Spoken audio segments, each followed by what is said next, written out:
24 సంవత్సరాల్లో ఈరోజు నిండుతున్న సందర్భంగా నేను మా గులాబీ సైనికులు, మా అన్నదమ్ములు, ఆడబిడ్డలు, ముఖ్యంగా మాకు అఖండమైన ప్రేమను, అపారమైన విశ్వాసాన్ని నింపిన తెలంగాణ ప్రజలకు శతదా సర్వదా పాదాభివందనం చేస్తూ వారికి రుణపడి ఉంటామని చెప్తూ మీ తరపున మీ గొంతుకై కొట్లాడుతూనే ఉంటాం.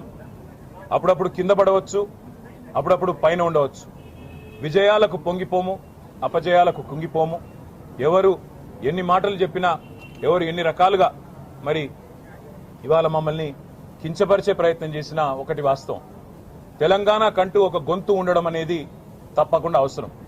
స్వీయ రాజకీయ అస్తిత్వమే శ్రీరామ రక్ష అనే మాట ప్రొఫెసర్ జయశంకర్ గారు ఎప్పుడూ చెప్తా ఉండేవారు.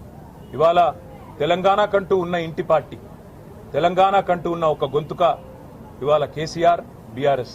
మరి అట్లాంటి బీఆర్ఎస్కి 24 ఏళ్లలో మీకు ఇచ్చిన ఆదరణకు ధన్యవాదాలు. మా కార్యకర్తలు వేలాది మంది, లక్షలాది మంది ఎన్నో త్యాగాలు చేసి అటుకులు తిన్నరో, లేదా కొన్ని ఉద్యమ సందర్భాల్లో అయితే కడుపు మాడుతూ, కడుపు కాల్చుకుంటూ కూడా ఈ పార్టీ కోసం, తెలంగాణ ప్రజల కోసం, తెలంగాణ ఆకాంక్ష కోసం పోరాడిన లక్షలాది మంది మా గులాబీ దండుకు, అదేవిధంగా ప్రాణాలర్పించి తెలంగాణ సాధించిన అమరవీరులకు, వందలాది మంది బిడ్డలు ఈరోజు వారి తల్లిదండ్రులందరూ మన మధ్యనున్నారు.